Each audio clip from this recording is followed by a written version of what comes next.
오늘 러시아 모스크바에서 열린 2차 세계대전 승전 기념식 푸틴 대통령의 연설에서 작전 변경에 대한 별다른 언급은 없었습니다.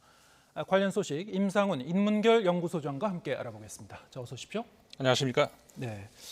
자, 당초 오늘 푸틴 대통령의 연설에서 전면전이라든가 종전 선언이라든가 어떤 뚜렷한 메시지가 나오지 않을까 언론들이 많이 예상을 했었는데 예상과 달리 그런 뚜렷한 메시지는 없었죠. 그렇습니다. 우려도 있었고 기대도 있었습니다만은 다행스러운 것 같아요. 왜냐하면 우려가 너무 컸기 때문에 네. 다행스럽게도 이제 그런 어떤 우리가 우려할 수 있는 그런 메시지는 나오지 않았습니다만은 근데 그 관련 문제에 있어서는 우리가 좀 더 두고 봐야 될 것 같습니다. 네.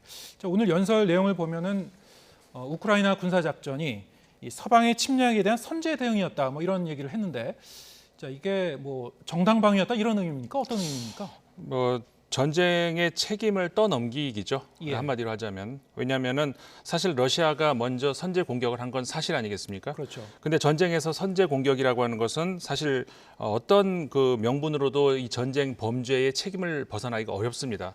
그렇기 때문에 선제 공격이 아니다. 저쪽이 먼저 선제 공격을 했다는 것을 만들어내야 되는데 예. 그러면은 이제 그 서구가 먼저 시작을 했다는 그 명분이 필요하다는 것이죠. 네. 근데 그 차원에서 우리가 이제 좀 요즘에 눈여겨봐야 하는 것이 마리우폴이라고 하는 그 남쪽의 항구 도시 거기서 지금 전투가 치열하게 벌어지고 있지 않습니까? 예. 거기에 아조우 연대라고 하는 부대가 마지막으로 항전을 하고 있는데 네. 이 아조우 연대라고 하는 부대가 사실 지금은 정규군 맞습니다. 그런데 우크라이나가 이 중앙 집권이 아직까지 완벽하게 뚜렷하게 안 되고 있거든요. 그리고 이 부대도 과거에는 민병대 출신이었거든요. 예. 근데 민병대 당시에 실제로 러시아가 주장하는 그러니까는 러시아계 주민들을 상대로 해서 어떤 그 극우적인 민족주의적인 어떤 그런 만행을 저지른 사례도 분명 있긴 있습니다. 네. 지금은 물론 많이 없어졌지만 이제 그 점을 푸틴 대통령은 계속 집요하게 이렇게 파고들면서 그런 식의 나치의 공격 이렇게 하면서 그래서 서구가 먼저 공격을 한 것이다. 이렇게 이제 그 어떻게 보면은 전쟁의 명분을 얻으려고 하는 것이죠. 네. 일종의 정치적인 선전술의 일환이라고 볼 수도 있겠군요. 그렇죠. 네. 자, 지금 이 우크라이나 사태가 어떻게 좀 마무리가 될 것이냐. 여기에 대해서 여러 가지 시나리오가 나오고 있습니다만 그 중에 하나가 결국에는 이제 동부 지역 일부를 러시아에 떼어주고 종전하지 않을까 이런 그 시각도 있었습니다. 자, 그런데 그런 맥락에서 오늘 그 푸틴 대통령의 얘기 중에 보면은 돈바스 지역의 친러 세력에 대해서는 이제 목을 위해 싸우고 있다 이런 얘기를 했어요. 그렇죠. 러시아의 전략을 이번 우크라이나 전쟁뿐만 아니라 역사적으로 이렇게 보면은 어떻게 보면 큰 틀에서의 어떤 공통점이 보입니다. 비교할 수 있는 가장 유사한 것이 20세기 초에 핀란드의 역사, 핀란드하고 러시아하고의 관계를 한번 보면 되는데 예. 20세기 초에 핀란드가 21세기 초에 우크라이나다 이렇게 보시면 될 것 같습니다. 그러니까는 핀란드와 이 러시아 국경 지역에 카렐리아라고 하는 지방이 있는데 카렐리아 지방에 친러 성향을 띠는 핀란드인들이 많이 살았다는 것이죠. 러시아는 그 카렐리아 지역에 있는 친러 세력을 유일한 합법적인 그 핀란드의 주권 세력으로 인정을 하면서 네. 핀란드 전체를 흡수하려고 했었죠. 근데 이게 여의치 않으니까 그러면은 대신에 핀란드 전체는 포기하고 카렐리아만 우리가 가져간다.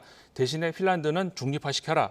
이 요구가 받아들여지면서 지금의 이제 핀란드가 나온 것이죠. 네. 그래서 이제 유럽에서는 서유럽에서는 핀란드의 민주국가로 훌륭하게 성장하지 않았습니까? 그러니까는 우크라이나도 그렇게 해야 되지 않겠느냐 이런 목소리가 나왔던 것인데, 그러니까는 어떻게 보면은 플랜 B라고 할 수 있는 것이죠. 우크라이나를 침공을 했지만 지금 상황이 여의치 않게 돌아가지 않습니까? 예. 그렇기 때문에 키이우라든가 이게 수도 지역 이런 걸 포기하고 동부 지역, 돈바스 지역에 집중하면서.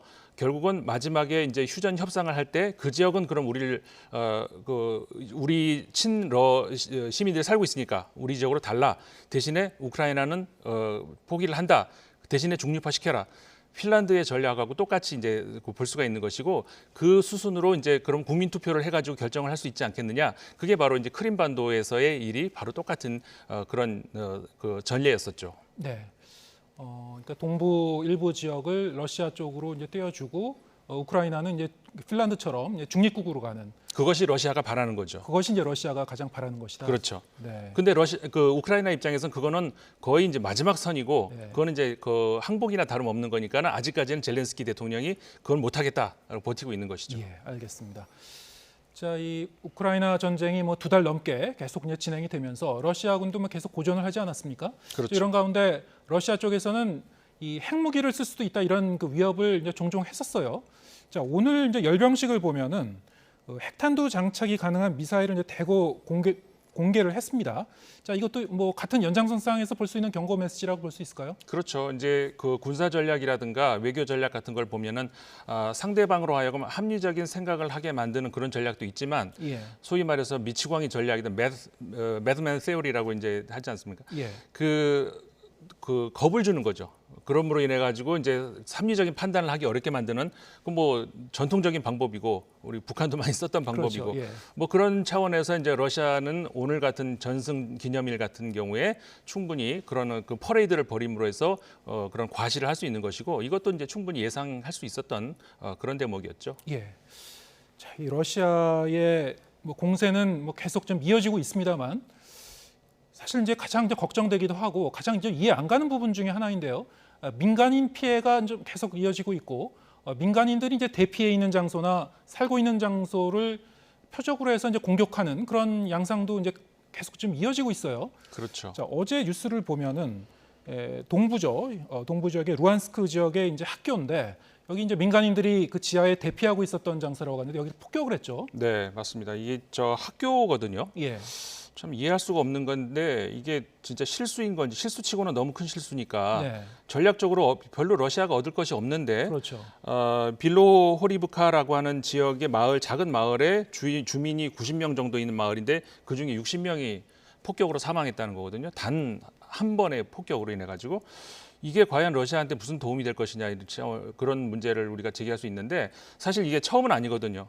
지금 루안스크 지역이라고 하는데 우리가 흔히 우크라이나의 그 동부 지역을 돈바스 지역이라고 하는데 그 예. 위쪽이 루안스크고 그 아래쪽이 도네츠크라고 하는 그 주죠.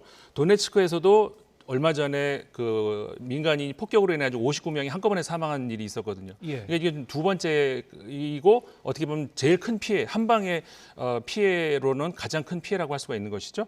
이런 일이 이제 반복이 된다 그러면은 러시아 입장에서 결코 전략적으로 도움이 되지 않는데 이게 왜 이런 일이 자꾸 일어나는지는 정말 그 이해하기가 어려운 대목이죠, 사실은. 네. 또 다른 한편에서는 뭐 러시아가 군사적 대국이라고는 합니다만 뭐 무기의 어떤 정확성이라든가 그렇죠. 정밀성 이런 게 좀 의심되는 그런 부분도 있는 것 같습니다. 맞습니다. 상당히 그 전략적으로도 그렇고 전력상으로도 그렇고 예. 이게 군사 제2대국 맞나 싶을 정도의 허점이 많이 보이는 게 사실이죠. 자, 이런 건 어떤가요? 러시아가 이제 무차별 폭격으로 이제 박물관을 이제 파괴했다 그러는데요. 하르키우 박물관. 뭐 3월, 4월 이제 전황 소식을 계속 들어보면 좀 이런 비슷한 소식이 계속 들려왔어요. 네, 맞습니다. 그리고 이제 그 박물관을 폭발을 해서 이 많은 그 문화재를 유실을 이제 입었다. 이 젤렌스키 대통령이 이제 주장을 한 것이거든요. 근데 그거는 사실관계는 우리가 좀 더 확인을 좀 더 해봐야 되겠습니다만은 사실 그 여러 가지 정황상 그럴 가능성은 충분히 있다 이렇게 예. 보여지고요. 이미 이번 그 박물관이 처음이 아니고 그 전에도 있었기 때문에 사실일 가능성이 높다 이렇게 보여집니다. 이건 뭐 의도적인 폭격이라고 볼 수 있을까요? 그것도 또 마찬가지 아까 민간인 폭격하고 똑같은 차원이거든요. 이거는 그 과거에 아프가니스탄에서 탈레반에 의한 공격 이런 거하고 유사한 건데 그게 무슨 도움이 됩니까? 전혀 왜 러시아로서는 그런 행동을 하는지 이해할 수 없는 그런 대목이죠. 네. 그래서 뭐 외신이나 뉴스 기사에서는 뭐 의도적인 정체성 지우기의 목적을 가진 거냐 뭐 이런 뭐 추측도 나왔습니다만 지금 네. 말씀하셨다시피 왜 그런 건지 이거는 뭐 정확하게 좀 의도는 파악이 되지 않고 있는 그런 상황입니다. 자, 이런 가운데 G7 정상들이 러시아 석유 수입 중단을 결의했죠. 자, 이 러시아의 뭐 자원 부국입니다만 석탄, 석유, 천연가스 중에서 네. 일단 석탄 부분은 일단 그 수입에 이제 제동이 걸린 상태였고요. 이제 석유 수입 중단을 이제 결의를 한 건데 이게 어느 정도 그 이행이 될 수 있을까요? 사실 이 석유 대목이 제일 어려운 거죠. 네. 왜냐하면은 석유를 수입을 많이 줄인다. 이제 서방 국가들이 그런다. 그러면은 러시아는 다른 데다 팔아버리는 거거든요. 더 싼 값으로. 그러다 보니까는 인도나 중국이나 이란 이런 나라들이 더 싼 가격으로 러시아 석유를 수입을 했었죠. 예. 그래서 소용이 없는 거고. 그럼 가격이 낮아지는 게 아니라 그 에너지 가격이 폭등을 한다. 이렇게 네. 되면은 러시아 입장에서는 또 반대로 적게 팔아도 또 저 수입은 많이 올릴 수 있는 것이고 지금 이게 러시아의 상황이거든요. 네. 그러니까는 서방 국가들 입장에서는 G7 정상회의 얘기 말씀하셨습니다마는 G7 국가들 입장에서는 석유 수입을 전면적으로 중단을 해야 효과가 있는 것이지 줄인다는 것으로는 효과가 없다. 이렇게 이제 입장을 정리를 한 것인데 과연 이게 현실성이 있느냐? 진짜 러시아 석유를 전면적으로 수입을 중단할 수 있겠느냐? 이거는 서방 국가들의 어떤 그 의지가 어디까지 가 있는지를 우리가 두고 봐야 될 것 같습니다. 네, 좀 회의적으로 전망을 해주셨는데, 자 G7 정상회의 직후에 이제 미국이 이제 대러 제재안 네. 이제 발표한 게 또 있었죠. 러시아 국영 방송사 3곳을 제재한다. 그리고 러시안에 대한 회계 컨설팅 서비스를 금지한다 이렇게 발표했습니다. 자, 이 두 가지 어떤 의미가 있는 겁니까?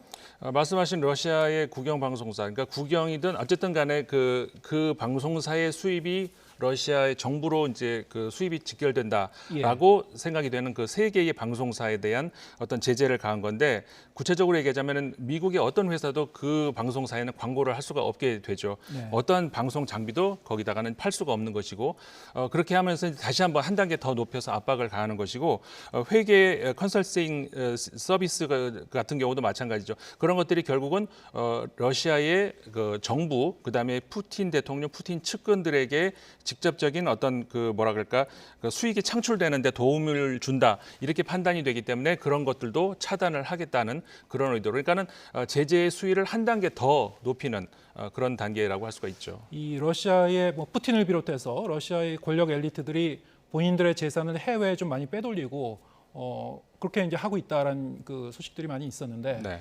자 그런 부분을 좀 그 차단하거나 차질을 일으킬 수 있는 뭐 그런 그 의미도 되는 겁니까? 그렇죠. 그러니까 지금 제재의 수위를 조금씩 한 단계씩 계속 올라가고 있지 않습니까? 예. 심리적인 효과도 있는 것이고요. 아직 제재할 수단은 많이 남았다라고 하는 그런 심리적인 어떤 압박 이런 것들이 이제 크다고 할 수가 있는 것이죠. 예, 알겠습니다.